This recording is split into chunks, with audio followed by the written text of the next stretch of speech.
Gold सिर्फ एक jewellery नहीं है, ये दुनिया की सबसे पुरानी इन्वेस्टमेंट है। अभी जो गोल्ड का रेट हुआ हुआ है वो है 486 487 के राउंड अबाउट। तो ये कहाँ तक आपको उम्मीद लग रही है कि सोने का रेट अब बढ़ना शुरू हुआ है तो कहाँ तक जा सकता है?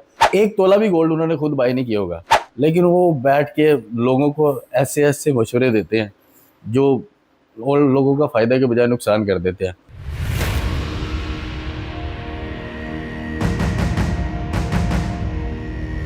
अस्सलाम वालेकुम नाजरीन, मैं हूं आपका मेज़बान नुमान शेख। आप देख रहे हैं एक्सप्रेस एक्सक्लूसिव। नाजरीन, जंगी हालात में सोने की कीमतों में मुसलसल उतार चढ़ाव देखने में आया। एक दफ़ा फिर सोने की कीमत जो है उसमें इजाफा हो रहा है।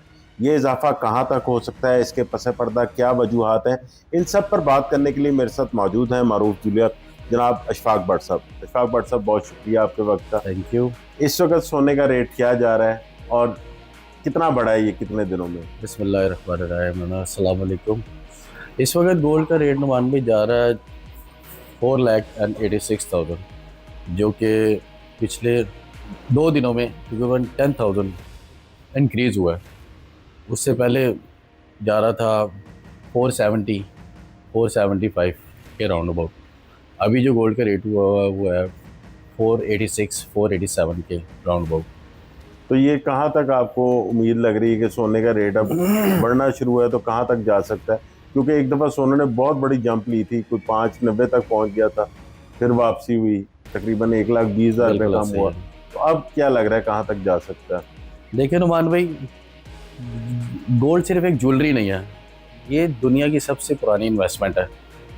जब भी दुनिया में अनसर्टेनिटी बढ़ती है ना, लोग डॉलर, स्टॉक्स, कैपिटल से पैसा निकाल के गोल्ड की तरफ आते हैं।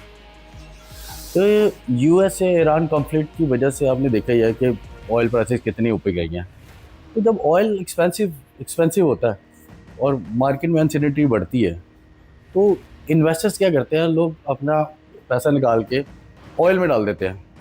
और जब आपको पता है कि जो मिडल ईस्ट है वो सबसे बड़ा ऑयल प्रोडक्शन का कंट्रीज़ है, या फिर जब स्टेट ऑफ हॉर्मस इफेक्ट होता है, जब इसी तरह की वजह से ना ग्लोबल इकोनॉमी जो है वो प्रेशर में आ जाती है। तो आपको ये भी पता है कि पूरी दुनिया की 20% ऑयल सप्लाई जो है वो स्टेट ऑफ हॉर्मस से गुजर के जाती है। तो अभी पूरी गल्फ रीजन की जो स्ट्रेटजी है ना, वो इस वक्त इसी पे डिपेंडेंट है। अभी देखा जाए तो जितना भी ये जो सऊदी अरब और कुवैत ने अभी करंटली ये पोजीशन ली है कि उन्होंने यूएस को डायरेक्टली स्ट्रिक्टली मना कर दिया है कि वो ईरान के अगेंस्ट अपनी किसी भी किस्म की मिलिट्री बेसिस को, एयर बेसिस को यूज़ करने की इजाज़त नहीं देंगे ईरान के ख़िलाफ़। आपने देखा ही है। तो जब वो इस तरह की चीज़ें होंगी, जब इस तरह के इफ़ेक्ट्स आएंगे, तो ऑब्वियसली आप देखेंगे कि कुछ चीज़ें पीस की तरफ जाएंगी। और जब पीस की तरफ आएंगी और वार की ये जियोपॉलिटिकल टेंशंस जो है वो रिड्यूस होंगी, तो ये चीज़ गोल्ड को स्पाइक दे सकती है। और आने वाले वक्त में अगर देखा जाए तो गोल्ड जो मैं देख रहा हूँ वो 5 लाख या 5,05,000 के करीब जा सकता है। और अगर भट्ट साहब ये कन्फ्लिक्ट जो है, ये जंग नहीं रुकती, तो फिर क्या नज़र आता है कि गोल्ड नीचे आने के चांसेस भी हैं?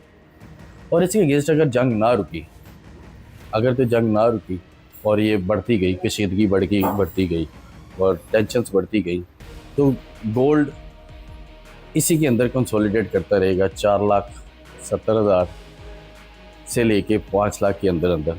अच्छा, कुछ लोग ऐसे भी हैं, कुछ देखा जाए तो कुछ लोग ऐसे रूमर्स के पीछे लग जाते हैं कि जो लोग उल्टा लोग फ़ायदा कराने के बजाय नुकसान करा देते हैं। वो लोग ऐसे लोग होते हैं जिनके पास शायद एक तोला भी गोल्ड उन्होंने खुद बाय नहीं किया होगा, लेकिन वो बैठ के लोगों को ऐसे ऐसे मशवरे देते हैं जो और लोगों का फ़ायदा के बजाय नुकसान कर देते हैं।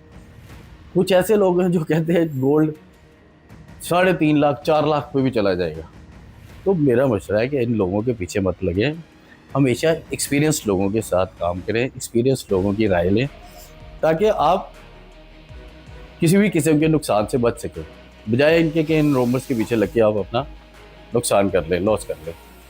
तो अभी व्हाट्सअप क्या नज़र आ रहा है कि जिस तरह रशिया ने अपना गोल्ड निकाला है, चाइना भी अपना, क्योंकि सबसे बड़ा स्टॉक जो है वो शायद मेरे ख्याल से चाइना के पास है या इंडिया के पास भी है, तो वो अपना गोल्ड निकाल सकते हैं। अभी देखिए recently in 2026 Russia has sell is 22 ton gold, और वो इसलिए नहीं उन्होंने सेल किया कि गोल्ड नीचे आ रहा है तो हम फटाफट सेल कर दें। Gold is an safe haven investment, safe haven as, ये हमेशा आपके बुरे वक्त में काम आ सकता है। उन्होंने ये 22 टन गोल्ड जो सेल किया, उसकी क्या वजह थी? ये वजह नहीं थी कि गोल्ड सस्ता आ रहा तो उन्होंने डर के सेल कर दिया। उन्होंने इसलिए सेल किया कि उनको अपनी डिफेंस मिलिट्री सिस्टम्स को एनहांस करने के लिए, अपने डिफेंस सिस्टम को इंक्रीज करने के लिए उनको कुछ पैसा चाहिए था। उन्होंने अपने बजट को बढ़ाने के लिए गोल्ड सेल किया। तो इस चीज़ से साफ बात ये पता चलती है, जाहिर होती है कि गोल्ड आपके हमेशा बुरे वक्त में काम आने वाली एक सेफ हेवन इन्वेस्टमेंट है।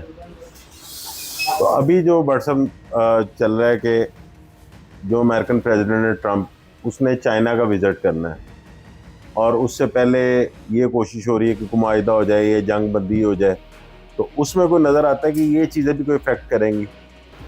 ट्रम्प का ये सुना था अभी रिसेंटली कि ट्रम्प 15 मई को चाइना का विज़िट करने वाले हैं, लेकिन हो सकता है ये चीज़ें बार को काफ़ी हद तक पीस की तरफ लेके जाएं, क्योंकि चाइना ने उनको स्ट्रिक्टली कह दिया कि चाइना आने से पहले ये जितने भी मामलात है ये रिजॉल्व करके आना, अदरवाइज़ हो सकता है वो ये भी कह दे कि यहाँ पे मत आना।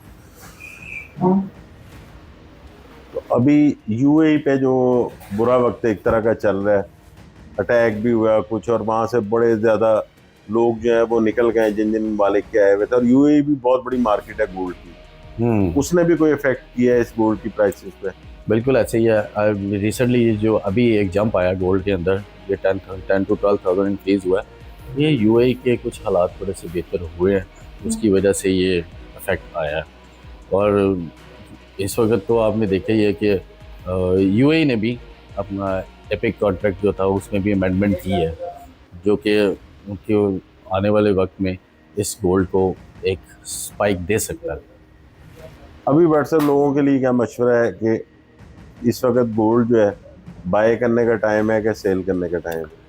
देखें, हमेशा मैंने आपके चैनल के थ्रू हमेशा लोगों को यही एडवाइस किया कि हमेशा हर डिप पे बाय करें, हर डिप पे बाय करें, हर डिप पे बाय करें, यही बेस्ट स्ट्रेटजी है। और इस वक्त गोल्ड 4 लाख, जिन लोगों ने 4,70,000, जिन लोगों ने 4,75,000 पे बाइंग किया, आप देखिएगा आने वाले वीक्स में, इसी मंथ के आने वाले वीक्स के अंदर वो लोगों को फ़ायदा नज़र आएगा और लोग खुश होंगे इस बात से कि बहुत बेस्ट टाइम पे बाइंग किया। और जिन लोगों ने 5,15,000, 5,20,000 पे भी बाइंग किया, उनको भी पैनिक होने की ज़रूरत नहीं है। इंशाल्लाह वो भी फ़ायदे में जाएंगे। बस इस काम में बचता वही है जिसकी होल्डिंग पावर होती है, जिसकी होल्डिंग पावर नहीं होती वो लोग बेचारे लॉस कर बैठते हैं। दूसरी तरफ व्हाट्सएप एक सरमायाकारी हमारी जो है पिछले दिनों में चांदी में बहुत ज़्यादा हुई है, इस वक्त चांदी का क्या रेट चल रहा है और चांदी का मुस्तकबिल क्या नज़र आ रहा है? According to the bank of America, according to the bank of Dutch country के, उनकी प्रेडिक्शन है कि इसी साल the end of 2026 silver will be going to trade on $150 in coming days. और इसी तरह बाकी बैंक्स की भी प्रेडिक्शन है कि लोग ये सिल्वर 200 पर आउंस पे भी जा सकता है, $200 पर आउंस पे भी जा सकता है।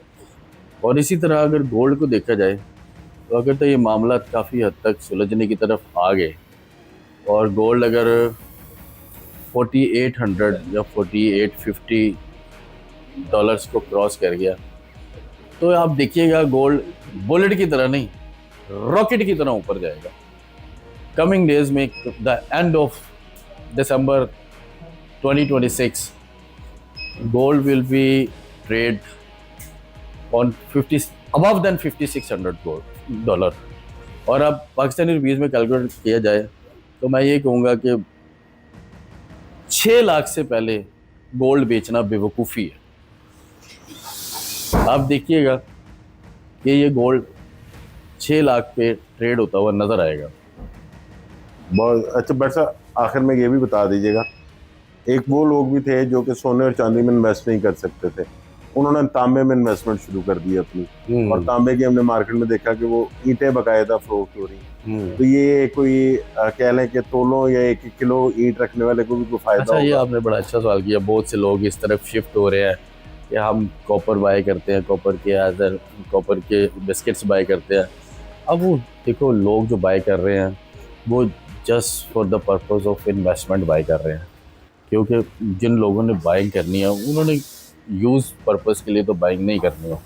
अब मार्केट में 1 kg के बिस्किट्स जो है वो लोग बाय कर रहे हैं 8,000 पर kg, 7,000 पर kg के हिसाब से। बट जब जो लोग बाय कर रहे हैं उन लोग को ये चीज़ नहीं पता कि जिससे बाय कर रहे हैं, क्या आपने उससे ये क्वेश्चन किया कि अगर हम ये सेल करेंगे तो आप कितने में बाय करेंगे? जब वो लोग उनसे सवाल करेंगे ना, तो वो लोग जो सेल कर रहे हैं वो लगेंगे सॉरी हम बाइंग नहीं कर रहे। तो फिर आपको बाइंग करने का क्या फ़ायदा? जब वो लोग सेलिंग करने आएंगे, जो बेचने वाला वो ही नहीं खरीद रहा, तो आपको इन्वेस्टमेंट करने का क्या फ़ायदा? तो इसलिए कॉपर से अभी थोड़ा परहेज करें।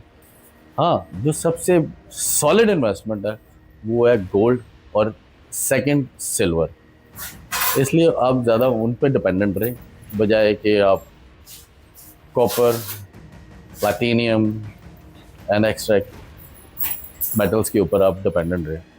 जिस तरह आपने सोने का बताया, आखिर में चांदी का भी रेट बता दें, पाकिस्तानी रुपयों में कहाँ तक जा सकता और इस वक्त क्या रेट है इसका? ये जैसे ही गोल्ड में जंप आया उसकी वजह से आपको पता है gold and silver are connected. तो लास्ट वीक में सिल्वर का रेट जा रहा था 8,200 और आज सिल्वर का रेट हुआ है 8,800 पे बाइंग सेलिंग हो रही है आज।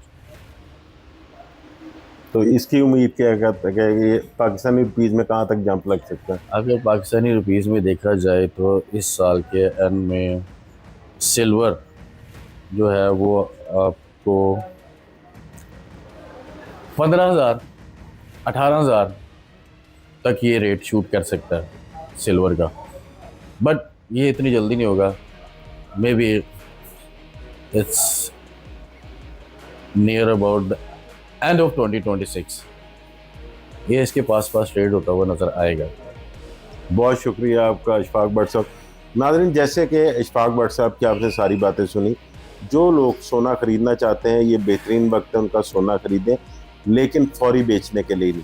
आपको कम से कम 6 से 8 माह इसको रखना चाहिए, उसके बाद ये आपको बहुत अच्छा मुनाफा दे सकता है। इसी तरह चांदी जो है वो भी ख़रीदें, तो ख़रीद कर उसको इस नीयत से ख़रीदें कि आपने 6 से 8 माह या 1 साल तक उसको अपने पास होल्ड करना है, फिर वो मुनाफा दे सकती है। और रही तांबे की बात, उसके बारे में उन्होंने बता दिया है कि आप जिससे तांबा ख़रीदें उससे ये ज़रूर पूछें कि ये वापस कितने का लेगा, तो वो वापसी की ख़रीदारी नहीं करेगा। इसलिए तांबे से अभी जो है वो परहेज ही करें। तो सोने और चांदी में इन्वेस्टमेंट आपके लिए मुनाफा बख्श हो सकती है। नाज़रीन, इजाज़त दीजिए, जल्द हाजिर होंगे एक नई कहानी के साथ।